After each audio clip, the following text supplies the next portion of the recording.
Welcome to the Haunted Hangover podcast. I'm Louie, and as always, I'm joined by my bud Dave. Yo. So Dave. So Louie. It's that time of the year where we give thanks to all the things we're grateful for. Always. What's something you're grateful for this year? Honestly? Yes. Sheila Marie. I knew you were going to say that. My girlfriend Sheila, 1,000,000 fucking %. It's so funny. I'm pretty sure our listeners know a ton about Sheila. I love it. She always comes up. I knew you were going to say she was the thing you're grateful for, and that's great. That's amazing. That's mi amor bello. Baby girl. That's it. What about you? I too am grateful for my lady, fiance, Andrea. She deserves it. Yes, she's amazing. I'm grateful. She's great. Grateful for my bud, you, for doing this shit with me every month.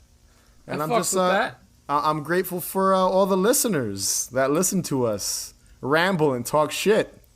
So, thank you, y'all. Thank you guys for putting up with us and enjoying our show and digging what we do. And, I believe last year we touched on how there's a lack of Thanksgiving films in general, not just horror. The only one I can think of is Planes, Trains, and Automobiles with John Candy. You've seen that, right? I've actually never seen it. I know it. You know what it is. I know it's a movie that's very, very, very highly regarded, but I have not seen it.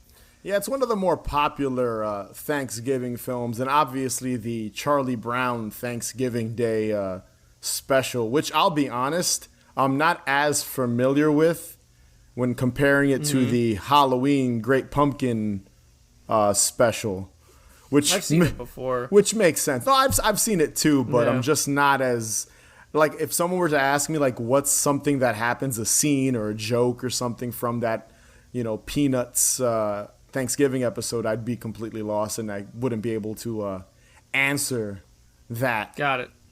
And last year, we talked about Thanksgiving, a classic in modern horror. Yep. And we were discussing, we were like, what should we do this year? Like, what should we talk about? Because we were like, oh, maybe we'll do Thanksgiving 3 because they skipped part 2. I love that. And I was looking into it. I was like doing some research. I was like, what should we do?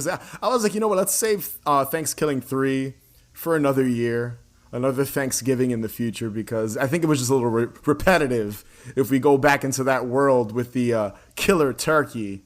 Sure. Then I was like, all right, maybe we could do an episode of a TV show that has Thanksgiving in it. And I was like, it'd be fun to do a movie. We don't review movies that often on the podcast. No. Only a few from time to time. And it's just always fun to kind of dissect a film. But, in this research, on my journey looking for something for us to talk about, I discovered a new film, well, kind of new, last year, 2020, called The Last Thanksgiving. And you had never heard of this movie at all. It honestly looks like it came out in the early 2000s. It has that feel. Like, it doesn't feel like a modern movie at all. Yeah, it has that, like, indie, micro-budget feel, for sure. Right. Which I'm quite familiar with myself, personally. Sure. So when I was watching the trailer, I sent it to you, and I was like, dude, what do you think of this? And you were like... It looks like fun. The trailer, and I'll be honest, before we dive into this movie, because that's what we're going to be talking about, The Last Thanksgiving, the trailer doesn't really do the movie justice. It makes the movie look shittier than it actually is. It definitely does. And by the way, Louie and I, and this is the truth, we have not discussed our opinions on this movie. So literally... we are going to be talking about this movie like without knowing what we think of it. And what did you think when I sent you that trailer? And I was like, dude, I'm thinking of us covering this on the podcast. What did you think of it? What was your initial thought on The Last Thanksgiving? And one of the selling points for me was that it was under an hour and a half. I was like, okay, this is good. And then Yeah, I was into it. It looked fun. It looked entertaining, and that was it. That was enough for me to know that it was under an hour and a half, and that it looked entertaining. And we're both slasher movie fans. We've talked about it on the podcast. It's like you can't really, you can. I shouldn't say you can't fuck up a slasher film because you totally can. But I feel like in 2020, 2021, if you want to make a fun slasher film with just a dude in a mask or a group of people killing teens or college age students, there's always a form of fun. There's an element of fun in that genre. So it's kind of hard to kind of like just completely bash it and make it like a piece of shit. Yeah. And I'll be honest, before I go into our 5-minute breakdown, which we'll also explain that very briefly before we do it. But you know, myself, my first forte into the world of independent film was co-writing a micro-budget slasher film. So I was kind of on the fence because I was like, I don't want to watch this movie. I was scared. I was like, I don't want to watch this movie and fucking hate it. And then like bash it when I made a shitty slasher movie or helped create a shitty slasher movie myself. Right. You know? So I was like, it's kind of hard for me to talk shit when people have talked shit about my stuff, rightfully so, because I don't blame them for the shit talk that I've seen on Letterboxd and IMDb and on Amazon for hating the movie I co-wrote. At this point, it's fucking almost 10 years ago. But yeah, I just, again, it being a Thanksgiving film and it being that time of the year, I was like, you know what? We should totally just talk about it. And it'd be just kind of fun from the perspective of like a filmmaker who's made this type of movie himself, and I know the struggle of it, and then you being a huge fan of it, scoring, you know, films yourself, very much in the style of what they do in this movie, and I don't want to get into that now. We'll get into it later on. But yeah, I just thought it'd be an interesting dissection of a more modern, micro-budgeted, like, you know, Thanksgiving-themed slasher film, which there aren't many. Now, the 5-minute breakdown is our new format that we explained on our Patreon as kind of a test run. It was debuted. It debuted on Patreon. We were like, there's a smaller audience over there, so we could test it out, work out the kinks, and we've discussed it, and we've kind of, you know, figured that whole situation out. But basically what it is Dave and I will break down the entire film in 5 minutes or less in our own style. In the past, we do a kind of very long-winded breakdown of the film that we're covering or TV show, like every nook and cranny. And it could become a little tedious, maybe even a little boring. If you enjoyed the old format, please let us know. Leave us a comment on Instagram, you know, review us on Apple Podcasts. Let us know if you prefer how we used to review and break down films that we covered on the show. But since this is our first, you know, 5-minute breakdown, we thought, you know, why not do it for Thanksgiving? People are more forgiving during the holiday season. I hope so. I sure hope so. But yeah, let's get into The Last Thanksgiving. Let's do it. You can't seriously expect me to go to work on Thanksgiving. No other paying customers come through the door, then you can all go after we tidy up. Are you open? There are no Thanksgiving songs because no one wants to write one about an outdated, hypocritical appropriation fest.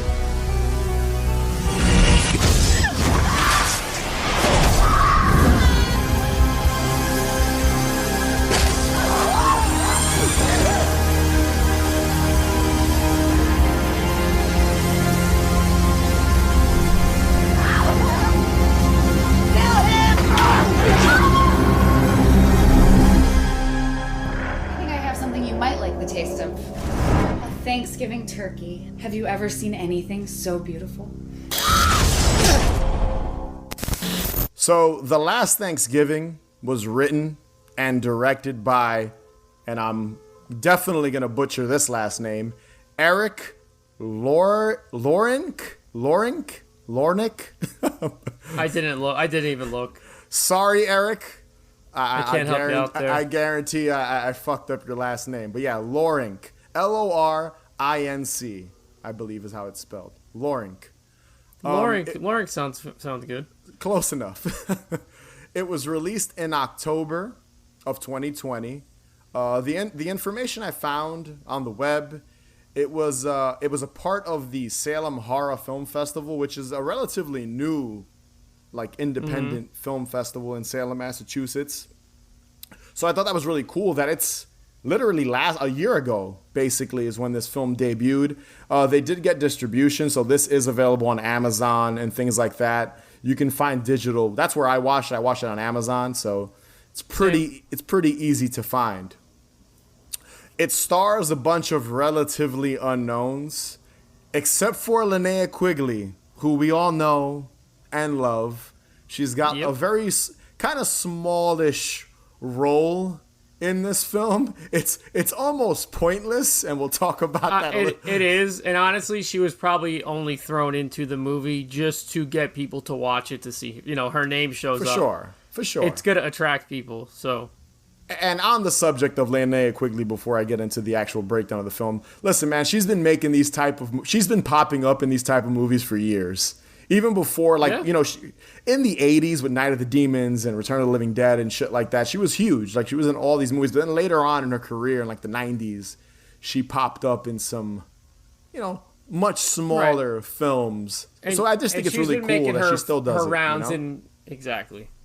So she's in her 60s, man. She's 63 years old and still doing this. Yeah, which is cool, And she looks great for 60. She's 63. She's almost senior citizen. Looks good for her, she looks good for her age. She looks great. Still looks like Linnea Quigley. It's, you can tell it's her. As soon as she walked into the frame, I was like, there's Linnea Quigley. So that's awesome. So the film opens up with Lisa Marie. She's a bratty college-age girl. That's how I took it. Not a teenager. She's an adult, for sure. Right? You'd agree with me, right? That she's 100%. I literally have in my notes, Lisa Marie sucks. We'll be getting to that later. Her parents are having a conversation about her being late for work, and we get the sense that Lisa Marie isn't exactly happy about having to work on Thanksgiving or where she is in life. It's kind of like, I'm an adult now and life sucks and shit's not going the way I want. That's kind of how I took it. It's funny, too, because her parents aren't even fazed by her having to go to work on Thanksgiving. Like, I remember growing up, my mom would always be like, you have to work on Thanksgiving? Or, like, when I worked retail, I'd be like, yeah, Mom, but I'll be there by 5. So I just find it odd how her parents are just kind of like, you need to be responsible and work. Like, make the proper decisions in life. So dumb. That was kind of like their reasoning behind it, like, be an adult. And her mother even calls her a bitch, going back to what you just insinuated, that she sucks. So it's that serious. I guess her parents don't fucking like her. That's kind of what I took it as. Right? Like, I was like, damn, mom doesn't fucking like you, but for very good reason. So then we're introduced to the Brimston family. I believe that's how you pronounce it. I didn't even know. I wasn't even paying attention to their names. Go ahead. That's what they're called, the Brimston I didn't know that. Family. That's the name of the family itself. And it's made up of a bunch of siblings. You've got Kurt, who's kind of like the male leader of this family. One of the brothers, the male, kind of like... Yeah. Tough, I guess, kind of like the smarts behind the family. Then you've got Trip, who's the muscle of this family. Right. And he's dressed in like this pilgrim type outfit with a mask and like a pilgrim hat we learn later on that he's deformed, kind of like Jason Voorhees. And he's a big dude too. It's not like he's just a regular like built person. He's definitely a bigger guy. Yes. Then you've got Maggie, who's just like family member 3. She's got like short blonde hair and just looks. I was calling her Billy Idol in the movie. I just kept saying she looked Billy like Billy Idol. Yeah, that's I kind of got that. I can see that. Then you've got Cordelia, who is the motherly figure of the family, like the female leader of this group of siblings. You got that vibe. Like she's the first one. She kind of has all the exposition with Kurt. They kind of drive the story along when it comes to the Brimston family. And this family, turns out, these guys are cannibals.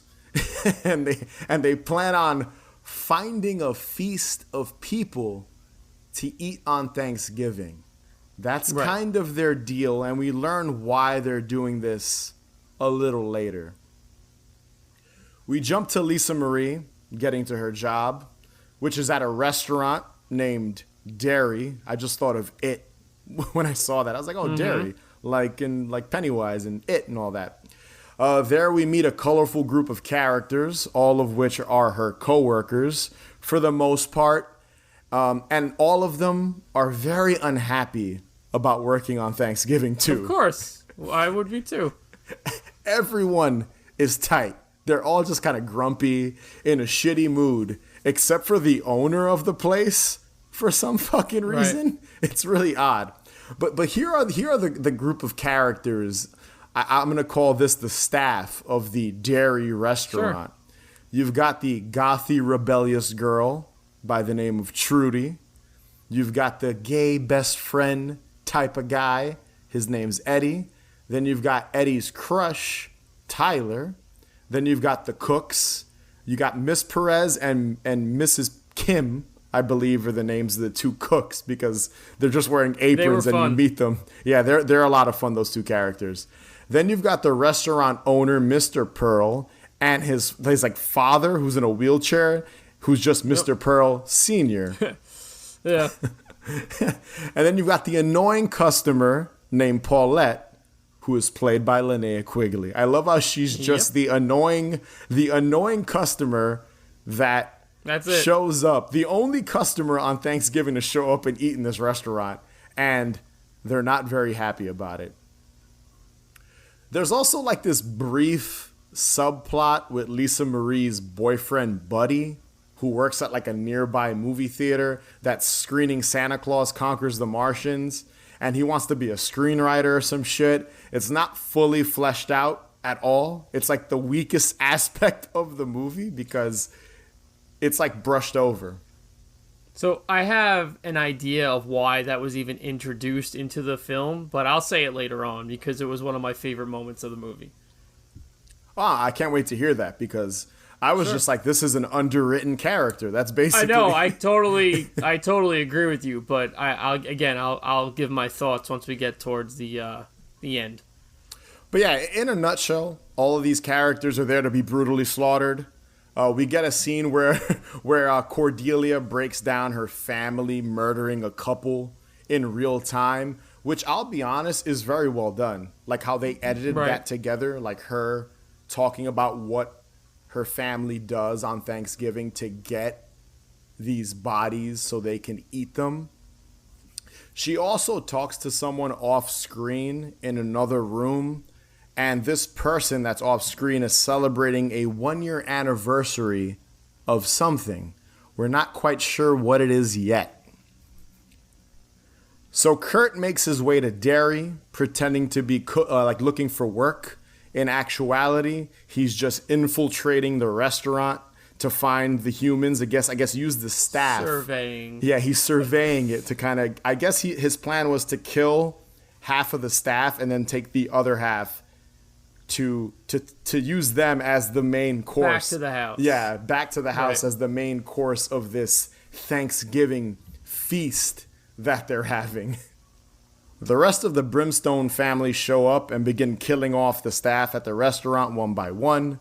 Some of the surviving staff, Lisa Marie, Eddie, Tyler, Miss Perez, are able to fight back and escape the restaurant, but are captured and brought back to the Brimstone's house or home to be prepared as dinner.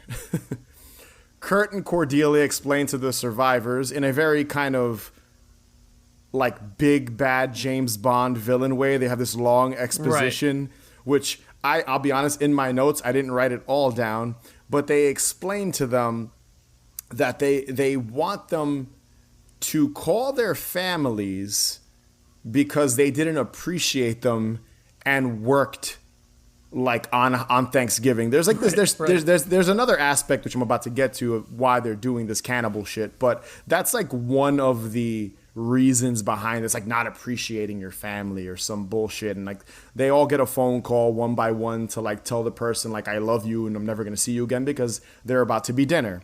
But the real reason why this cannibalistic family is doing this is because they have a great ancestor by the name of Abigail who was a passenger on the Mayflower and coordinated the first Thanksgiving.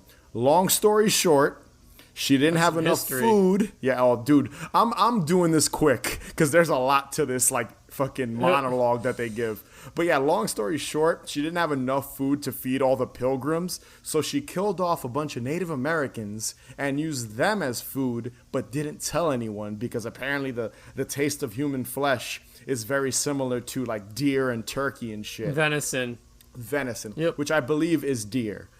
And throughout the years, she continued this tradition, and then future generations kept it up. They also explain how, like, they would they would force other people. This is where it gets a little convoluted, but they'd force other people to join in on the celebration of eating people. And if they didn't do it, they'd make them a part of the family or some shit, or like deform them. That's kind of what I got. But yeah, Lisa Marie is able to cut herself free from this chair she's tied up in.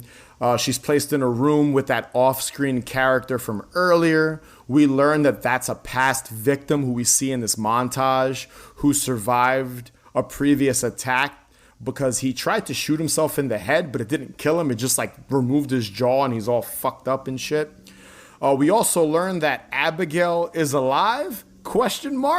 Which is kind of weird because you weren't expecting a like supernatural element to this ending. Right. But I guess it's a cool twist to the film. Lisa Marie and the rest of the survivors are able to fight back, killing all the members of the Brimstone family in grisly ways. You've got blood, guts, and acid gravy aplenty. I did like how there was an acid gravy bath at the end there. And the film ends with the group placing a bloody and beaten Abigail. And again, ? I'm guessing that's who that was supposed to be in all white, this white demon Abigail lady. Right. They place her in an oven, cooking her like a turkey. And that was the last Thanksgiving. And by the way, the cooking of Abigail plays throughout the whole credit scene. It's definitely a good way to end a movie. This is all very excessive. Why don't you just have a normal fucking Thanksgiving? We are. No, you're not. You're killing and eating people. It's evil. We're not evil. We don't do this for ourselves. We do it for her. All right, bud. So, as usual, instead of doing two things, since we have our our loose 5-minute breakdown exactly, we're going to do our 3 favorite things about this movie. And I have a feeling one or two of these favorite things are going to overlap because we tend to have similar tastes with certain things. Sure. But, Bud, what's your first favorite thing about this movie? There's that one scene when Lisa Marie goes to visit her boyfriend at the movie theater. What's his name again? Denny? I think it's Buddy. Benny? Buddy. It's Buddy. Buddy. No, Buddy. It's Buddy. Yeah, Buddy. And he's trying to tell her about his movie idea, and he like just like kind of like blurbs out, yeah, it's like Gary Busey and Demi Moore in a movie that's a mix of Mean Girls and Sleepaway Camp. And I was like, I'm sold. I want to watch this movie. But that was definitely one of my favorite. I don't know how to call it. I guess it's a scene / piece of dialogue, but I really found that enjoyable just because I think about that and I want to see Gary Busey and Demi Moore on the same screen. What I like about that scene too is that Buddy references there being a lack of Thanksgiving films. So I do like how this movie is self-aware that there aren't many Thanksgiving. It's definitely self-aware. Yeah, it's like super self-aware. I believe in the movie they reference like there being no Thanksgiving themed films at all. There's even a quick scene where we see Lisa Marie's parents and they're watching a horror hosted type of Elvira Joe Bob type show, and the dude hosts it's Ranger really Dooley, brief. I think it's called. Ranger Dooley. It's like Spooktacular Hour or something like that. And he goes, "We don't have any Thanksgiving themed films, so we're just gonna play Friday the 13th." Yeah, that was pretty funny. It is funny. I just thought it was like, I was like, okay, that does make sense. Even though, you know, I feel like a movie like this wouldn't reference Thanksgiving because they're the same type of movies, basically. Right. You know? And again, they wouldn't want to reference Planes, Trains, and Automobiles because that's not really a horror film. So it goes to show you again, like I said earlier in the show, there's just not a lot of Thanksgiving films. What about you, Bud? What's your first favorite thing of this movie? So I put two kills as like one of my favorite things. So I love, and they both involve Mr. Pearl and Mr. Pearl Sr. So I love how Mr. Pearl, the son, Junior, I guess, he's like a super nice guy in this movie, and he gets a horrible death. He just wants to be with his staff. That's all he wants. He takes a picture with them. He's like admiring it. And when he's killed, dude, he gets killed with a fucking whisk. I don't think I've ever watched a movie where a person is murdered with a whisk. Kurt takes the whisk and inserts it through his eyeball into his head, kind of like how that I forget the character's name in Lucio Fulci's Zombie with the wood splinter in the eye. He basically does it with a whisk. And I even love how there's a POV shot of the eye hole as the whisk enters his head. And it's funny because I don't think the dude realized that he took, because I think he thinks he took a knife, but then he realizes he took a whisk and he's like, I guess I'll make do with this. And I do love how that ties into Thanksgiving because you use a whisk to cook and shit. So it is pretty funny how they can tie in the holiday with murdering someone, you know? I just thought that was great. And then Mr. Pearl Sr., I love how in his death scene, and honestly, his death scene, and I'll get to it in a sec, is probably the most graphic and well done, I think, in the movie. So Mr. Pearl Sr., he's in the wheelchair. I think he's like a vet or something, if I remember correctly. He's like, I've kicked more people's asses in other countries or something like that. He says something like that. And he confronts two of the family members. And one of them's Maggie, which he kills Maggie with the sharp end of a broken broom or mop, stabbing her in the stomach. I don't even think it was sharp, dude. I think it was fucking dull. I think he just fucking stabbed her with a dull end of a broom. He kicks their ass, and basically this man's in a wheelchair. I love how he puts up a fight. And then I think it's Kurt. I forget if it's Kurt or Trip.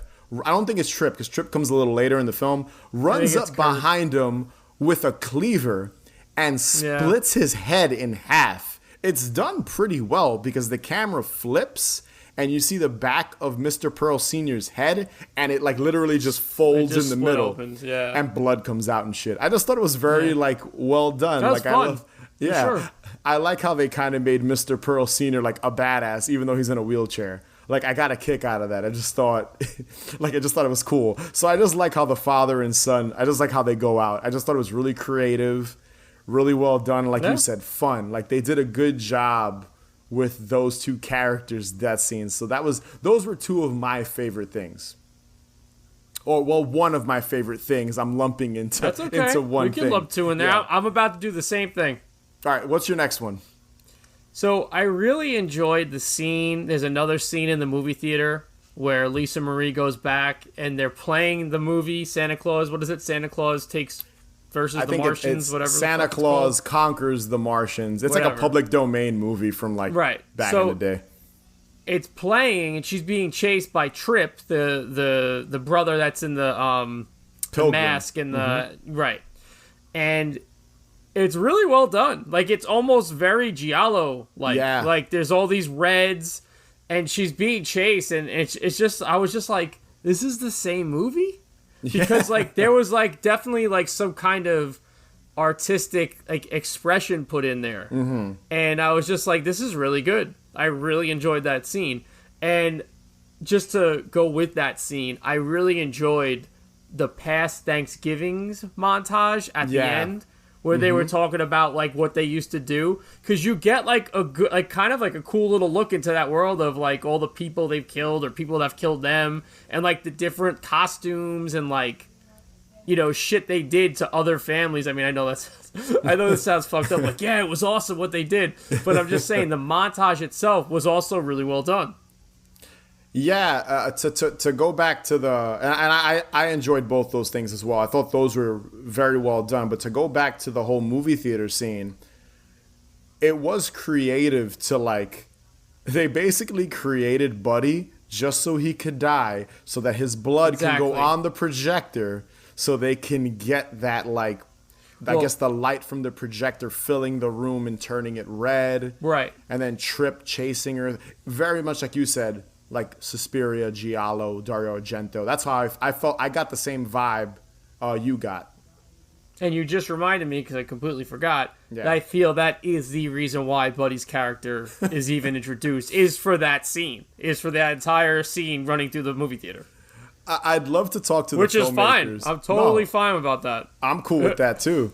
I wish I could like talk to the filmmakers and be like what, like, did you guys just have access to a theater and you were like, yo, we have to create a character? They probably did. To get hit, like, so that he can be killed in the projector room, so that the blood can go on the glass and make the whole room red. Like, that must have been, honestly, this movie is small budget, but they got some good locations between the restaurant, the movie theater, the house. Sure. Like, it does bounce around between different locations, and I thought they did a great job. Now, going to the montage that you mentioned, you know what I loved about the montage? It felt like a trailer for like... Yeah, it did. That's a really good way of putting it. Yep. Because they had like references to the 80s. You could tell one of the girls had the side ponytail and like an 80s sweater. And I was almost like, man, wow, I wish I could watch a prequel to this movie and see a set, like a period piece of this cannibalistic family in the 80s. Even though this movie feels obviously very 80s, it was inspired by the 80s, but see this family murdering people in like 1985. Like, I wish that was something they like maybe were able to do or could do in the future. That'd be awesome. And the one thing that's interesting about the montage, which they didn't even need to throw in, but it does add an interesting dynamic, is they were saying how sometimes the people they were hunting would kill them, would be able to turn around and kill some of them. Yeah. And I was like, oh, you didn't even need to do that, but it's an interesting, like, you know, it's an interesting look, for sure. There's a great shot where they have one of the family members, he's wearing a pilgrim hat and like one of those like torso face masks with the eye holes cut out. Ski mask. That's what it basically looks like. Yeah. And the girl in this quick shot takes a pumpkin, slams it on his head, and then like a sword or a knife or something, and stabs him through the head, through the pumpkin, and kills him. It's such a great visual. Like, I loved it. Yeah, it's funny. Like, I was like, that's fucking amazing. I wish I could see an entire movie leading up to that happening. Absolutely. That'd be fucking amazing. You're only 20 minutes late. It's responsible. Why don't you go watch The Craft for the 50th time, you gargantuan poser? Why don't you eat me, malnourished nympho? I'll sleep on it, Trudy. No one gets me. So what's your second pick, bud? So my second favorite thing about this movie is Trudy, the goth alternative post-punky girl. Listen. I'm gonna let you do your thing right now. But at first I have on my notes, the goth character rules. But I completely once she got a few more scenes in, I said nope. But go ahead, bud. So, what I like about this character of Trudy is it's the very like stereotypical I hate the world goth girl. She looks like she belongs in an 8. Yeah. She's like Violet from Friday the 13th Part 5. That's basically what she reminds me of. And that's like a trope in all slasher movies for the most part. You always have like the alternative goth girl who thinks everyone sucks and everyone's terrible. Now, what I didn't like about her was they could have done so much more with her. I also thought she was more likable than Lisa Marie, and we'll get to her a little later. But like they didn't do enough with her. Like I love the character. I love the concept of having that character. Even something like Night of the Demons. Like you have that, even though in Night of the Demons she's way more important, the goth girl. But in this movie, just the fact that that's still a thing in a slasher film in 2020, 2021. Yeah, absolutely. I love that. I love how they were just like, we're going to add a goth girl that hates everyone, hates the world in our movie. But I do think her death scene kind of sucked. She gets like dragged in the van and Trip rips off her scalp. You don't really, you don't really see what happens to her. It's shot really tight.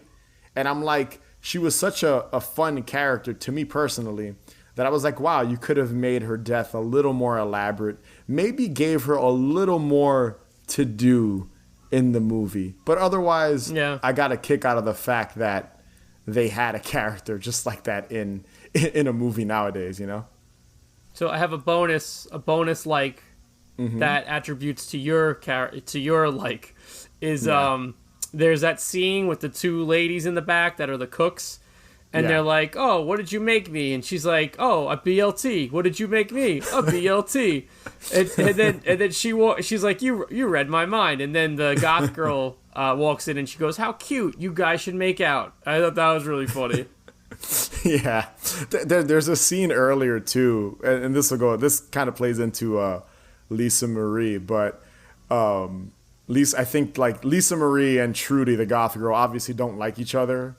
And Lisa Marie's like, lick my clit or some shit. And I'm just like, Jesus Christ. Lisa Marie sucked. Yeah. No. I wrote that down. She says, lick my clit, you psychotic cunt. That's and it's funny because I feel like you don't get dialogue like that in movies these days that often. No. I just feel like it's such an old stereotype that it's like, I feel like if someone sees a goth kid now, they wouldn't be that dismissive or asshole-ish to them. No one gives a shit. It's definitely more goths in the world. And the way the characters are acting, you would think they're like 14, but they're supposed to be like in their 20s. I'm guessing. Yeah. I think so. So what's your third favorite thing about the movie? You know, my final thing, and I don't. You might agree with this. This might be one of your choices as well, and I can't really elaborate on it much because this is going to be a super fast third choice. But the music, I really enjoyed the music. Oh yeah, I was very surprised. I thought it was very strong. I was like, wow, they did a great job with this. Like whoever scored this, it was simple. Very obviously, it was good though. Yeah, like, it wasn't shitty. Synthy. It wasn't shitty at all. Yeah. Like whoever scored this put some time into it. Obviously, inspired by you could tell it was inspired by John Carpenter. Even one of the melodies later on. I think it's when Trip is chasing Lisa Marie in front of the house or something like that. That piece of music sounds like a piece of music from the new Halloween movies. Like borderline plagiarism. Not enough to get sued, but like I was like, damn, that sounds just like that piece of music from the new Halloween movies. But I'll agree, a movie like this, you need a good score. That's what sells a slasher movie, I feel. It's one of the more important, especially with like the whole 80s, 90s resurgence in film and stuff. Like you need that 80s score, even if the movie doesn't necessarily take place in the 80s. It's just something that I feel like it brings the even a shitty movie, it brings it up another notch. And I think I totally agree. It's one of the stronger. It's probably the strongest aspect of this movie. The final thing I like is kind of just the overall plot. I thought they did a fantastic job. It's original. The only thing I could think of is the Texas Chainsaw Massacre, but even still, like, obviously this movie was inspired by the Texas Chainsaw. 100%. The character I wrote that on my Letterboxd review. 100% a homage to Texas Chainsaw Massacre. But very different too. Like the character it's very minimal too. Mm-hmm. Like the character of Trip is obviously like Leatherface, minus a chainsaw and like a signature weapon to murder people. And then the whole dynamic of the family. You've got the different types of I guess their characteristics are very different from one another. And I can't think of another movie besides the Texas Chainsaw Massacre that has a plot like this that involves a family of cannibals. And what I like too is the family, they aren't like caricatures in the sense of like, they're not like hick like type people, which you would expect for a movie like this, like from the South or something like that. That's kind of a trope in any type of cannibal film, or like you think of something like Deliverance or, you know, shit like that, like where it's like backwoods, like they're normal. They're very articulate. Like the actors that play them, like they're you know, attractive people. They're, you know, like they're not. It's interesting, and I feel like the dynamic that Kurt and just lost her, Cordelia have, the two of them, very good. And they're honestly, the guy that plays Kurt is a good actor. I thought he did a very good job. He carries a good chunk of the movie, and Cordelia does as well. Like I felt like don't get me wrong, they're hamming it up.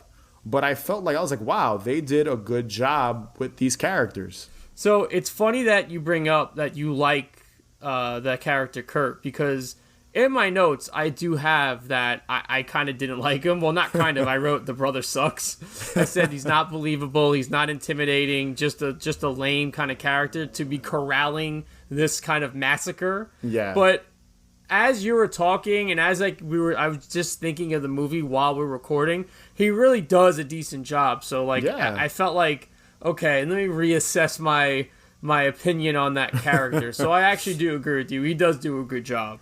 Yeah, like I'm not saying he's out, like he's fucking, you know, Robert De Niro over here. He's not fucking he's not like fucking killing it with the acting front. Yeah. But he does carry it, and Cordelia does as well. I think the two of them do a better job, more so than the like staff at Derry's restaurant. Like I feel like the family really carries the film. I'll be honest with you, I didn't like that the Billy Idol looking sister died so quickly, because she has like a cool look, and you think like, oh, okay, like she might be like a mainstay in this film, and she's not. Like she literally just has a couple lines, and she's there in the background, and she gets killed. She's like awkwardly thrown over the guy in the wheelchair's shoulder with the fucking broom. Yeah, it's just really funny. But I was like, because she to me looks cooler than Kirk. And I was like, oh, maybe they would do something a little more with her character. But again, I had to, as you were saying it, I was reassessing it. And I was like, okay, you know what? He isn't that bad. So there you go. Yeah, and Maggie, that character, the Billy Idol character, she barely says anything. I think she has like 2 lines, like a few lines. Just a couple lines, yeah. Yeah, and again, I'm guessing that's just because they probably needed someone else in the family to like get killed first, because the other characters were carrying the film. They needed someone to bite it, because you needed one of those, you know, someone in the family to be killed first. Your order's almost ready. How are you doing?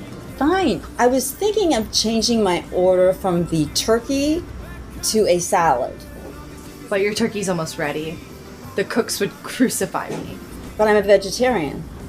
Well, then why would you... Trudy! So what's something that you didn't like about the movie? I think I know. All right, actually, go ahead. Tell me what you think it is. Lisa Marie, she's fucking horrible. Dude, she does suck. But you know what's funny? I have that in my notes, but she isn't like the because I understand the character. Yes. Like they try to make you hate her, and then they try to like make her more redeemable because at the end. So spoiler alerts ahead. Let's wait a second here. Okay. So like she ends up ultimately being the savior of everybody. Yeah. And she does become likable, I feel, at the end of the movie. And I don't know. But her character definitely does suck throughout most of the film. But she's not my main thing that I hated about the film. But go ahead. What were you just going to say? Because it looks like you wanted to add into something. So when it comes to Lisa Marie, now the actress portraying her, I think did a good job. This is not about the acting. This is not about the actor's acting chops. I think she did a good job. I honestly think she was very very good at being not likable. But 100%. I see what you mean, how they tried to like redeem her at the end. Right. But I was like, she's still kind of bitchy and bratty. And like I was like, I didn't realize you were supposed to be like rooting for this girl. Then I was like, wait a second, she's the final girl. Even though more people survive in the group, way more people survive than I thought. I like that you said that. Because I have this in my overall statement about the film, but I'm going to say this right now. We get a final group. We don't get a final girl. We don't get a final boy. We don't get a final, whatever pronouns you use. We get a final group, which was I did like that a lot too. Yeah. It's very much like the only other slasher film I could think that does that is like Scream, which is, I feel like in all the Scream movies, a group of people survive. Hold on. Spoiler alert. Hide and Go Shriek has a final group. Yes. You're right. There's a group of people. I haven't watched that in a while. There's a group of people that survive that.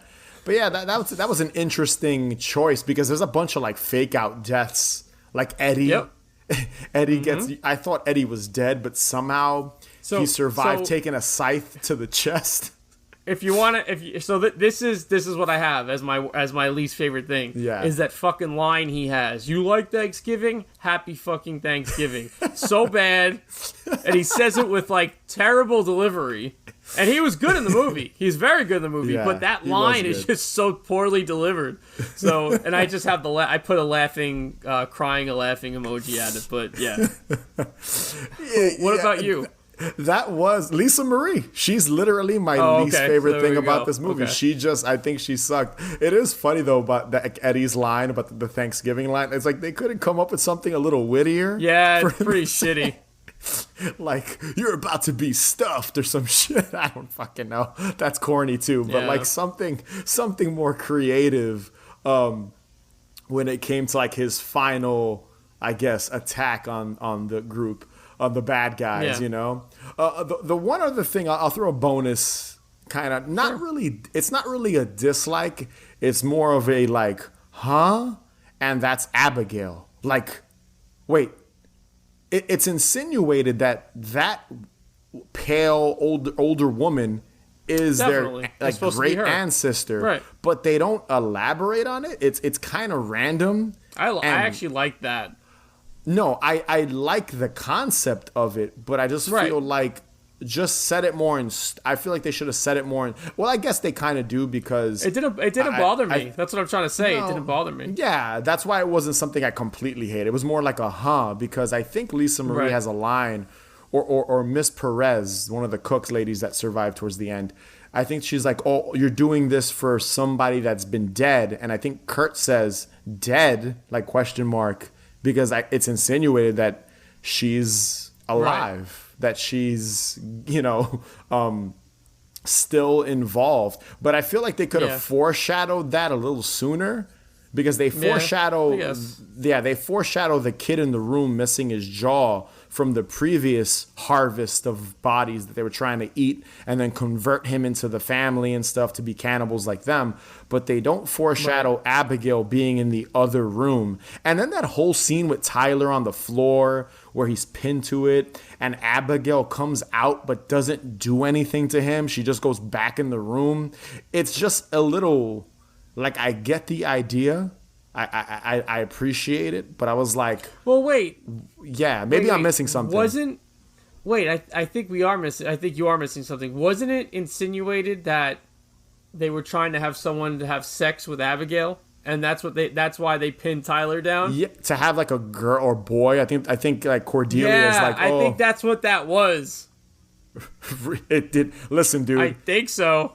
It did not come off as that at all. Like, I did not take it as it literally in the movie. It looks like she exits that room, walks over to looks Tyler, at him and walks away. Yeah, I think she like fucked him and then got up and left. But they could have like maybe had him look all disheveled and his pants off. I guess. Like, just to like. Because, look, you're telling me this. Like, I remember Cordelia's line, like saying, I hope it's a boy or some shit. She says something along those lines.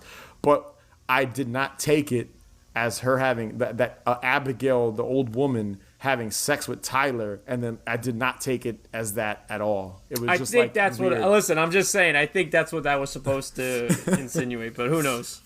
There you go. I did not notice that. Maybe if I watch the movie again, I'll pick, maybe there's something I missed, but it did not come off as that at all to me. So, news to me, Dave. You picked up on that plot point better than I did. There we go. That's what I'm here for. So, what are your overall thoughts on The Last Thanksgiving? So I actually ended up finding this movie to be quite enjoyable. For what I thought was going to be complete crap from the start, I was pleasantly surprised. And I have to agree with you, the trailer does not do this movie any justice. It doesn't. It has some fun gore. It has a really cool score. A final group instead of a final girl, boy, survivor. Linnea Quigley, which is always a good thing. And a few scenes that I thought were really, really well done. This is definitely something I'd watch like every other Thanksgiving, I would say. What about you? So I agree. I went into this blind. You know, I didn't know jack shit about this movie. I had no clue what it was about. I read some reviews. There were people either they loved it or they hated it. I think the people that didn't like it, the reason why they didn't like it is because they didn't understand what it was trying to be. It's trying to be a, throwback slasher film. It's less than an hour. It's less than 90 minutes, so it's an easy watch. It does some innovative stuff with the effects, especially it being a low-budget film. I give them a lot of props. They did a lot with what I assume is not a lot of money, and I was quite impressed by what they were able to achieve. And personally, like if you line it up, and there aren't many Thanksgiving-themed horror films. We've got the Thanksgiving Eli Roth trailer, which is like 3 minutes long. We've got the Thanksgiving films. And then what is it? Blood Rage, right? Blood Rage is Thanksgiving. Yeah. Like, I think this movie fits perfectly with those. I think it works. It feels like Thanksgiving. And there's one 100%. Thing we didn't mention earlier, and I want to mention it, and I'll mention it in closing. That opening title sequence showing the town feels like the fucking fall. They nailed it. Oh, I'm happy you brought that up because it really does. It really does capture the fall really well. They captured that Thanksgiving feel, which I appreciated. That autumn vibe. They got it. Yeah. There's turkey decorations. There's you see a turkey. You see food. It's about food. It's about obviously cannibals, human flesh, but it's still about food. But yeah, I think it fits perfectly with that very small bunch of Thanksgiving horror. And if you've never heard of it, I recommend going out of your way and renting it on Amazon and checking it out. I think $2. I think our listeners will enjoy it, and they should watch it right before their Thanksgiving dinner. Absolutely. Our plan's been done to death. Maggie knocks on the door, says that her van's broken down up the road and needs a phone. Eventually there's a chase. Trip shows up and what happens. One or two things may go off the rails, and she might turn the tables on us, or the boyfriend will show up, but that just means we have leftovers till Monday. So that was The Last Thanksgiving. Be sure to subscribe, follow us on Instagram and Twitter @HauntedHangover, and check out our Patreon page, patreon.com/HauntedHangover31. And if you could rate and review us, that'd be greatly appreciated. And on behalf of the entire Haunted Hangover crew, we'd like to wish you all a very happy Thanksgiving. Happy Thanksgiving, guys.